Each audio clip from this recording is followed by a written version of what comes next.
Il muro di Zaia, una muraglia invisibile ma resistente che dovrebbe fermare l'avanzata del virus e dovrebbe difendere i grandi centri dall'assedio delle folle e dal pericolo degli assembramenti.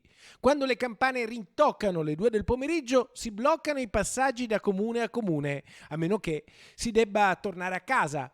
Un'ordinanza restrittiva in 10 punti che il sindaco di Vicenza, Francesco Rucco, promuove a pieni voti.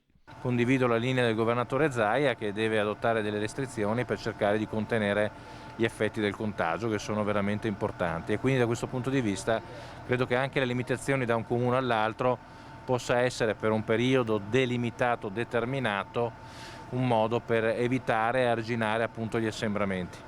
L'ordinanza, che scatta da questo weekend, valida dal 19 dicembre al 6 gennaio, va ad aggiungersi ovviamente alle disposizioni del governo per le feste, con Natale e Capodanno che finiscono in lockdown.